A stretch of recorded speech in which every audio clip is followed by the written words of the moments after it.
John had talked earlier about getting to 500, and then Peter Seidler talked about being one of the 5 best teams potentially in the National League. Where do you see this Padres team right now as this roster stands?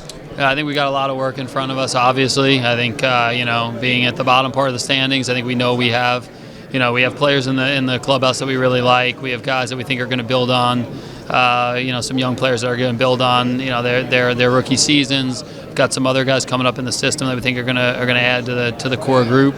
But we know we've got a lot of work in front of us. I think in terms of, goals, nothing's really changed for us. I mean, it's not about, and we've talked about a lot. It's about getting to the postseason.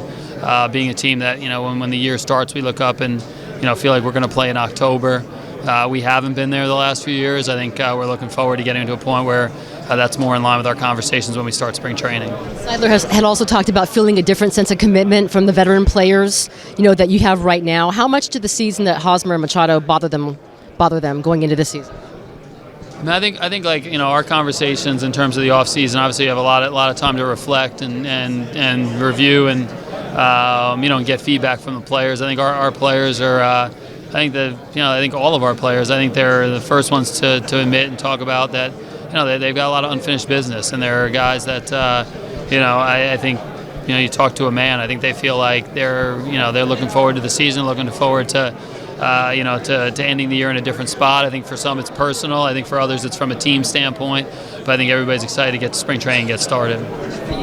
After 4th and 5th place finishes, how much does it mean to you to just take that next step and just kind of get out of the bottom of the National League West? It's really important. I mean, that's what we're here for. That's what our front office has worked towards, over the course of the last few years.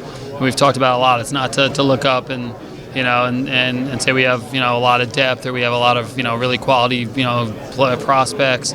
It's to win at the major league level. So I think for all of us, there's the process is geared towards winning at the major league level and getting to the postseason consistently year in year out. I think we've all kind of targeted 2020 as the start of hopefully the start of that process for us of being competitive. But it's important for everybody to win ball games. It's, as a fan, it's what you're looking to do. You're looking to see a team that's that's dynamic on the field and a lot of fun to watch. Yeah, I mean, I think again, I think the Dodgers in general. I think Andrew's had a lot of success both in Tampa and in LA. I think sometimes in terms of overall discussions, in division's always a tough thing to do. I think we have respect. I think you have respect for any team that year in year out puts a quality product on the field. Respect for their players. But ultimately, I think from our standpoint, again, I think National League's very balanced and very tough. So I think it's you want to take you take note of the top teams in your division, but I think looking throughout the league, there's a ton of balance throughout the league overall, and we understand we got to get a lot better to compete with the best teams. Are enough of these guys optioned or keep it in the camp and whatever tells them that this many guys mean this is state of or something? I think ideal world is we look up at the end of camp, and I think there's going to be some really quality pitchers that are not making our club, going down to pitch at AAA, and I think that's when you have a healthy team and a healthy organization. So I think for us, we look at that as a positive. I think it's going to be a lot of fun kind of sorting through these guys. It's going to be some really tough decisions for us, hopefully, at the end of spring training. But I think the best case scenario for us is we look up, we have a strong group of 12 or 13 pitchers, whatever it is, and we have an equally strong group at AAA that we're going to feel good about calling on throughout the year. Annual Wil Myers question. He said yesterday he had not had the conversation with you and Jace about where he's going to play. Have you had that conversation, and how do you see his role going into this season? Yeah, I think with Will, again, I think for us in spring training, probably going to be earlier in spring, probably a little bit more in the corner outfield spots. I think I think Jace has talked about it. He'll probably get a day a week or so at first base as well. I think, again, he's a versatile player. He's played all over the field.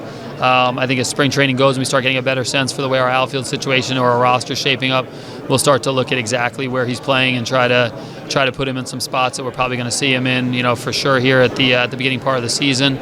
But I think early in spring training, probably corner outfield, and then one day a week or so playing some first base. Did you see more time at first base versus lefties?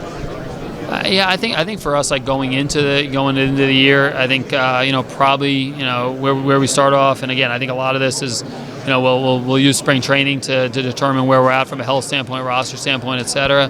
I think most likely he's we're looking at him as an outfield possibility for us.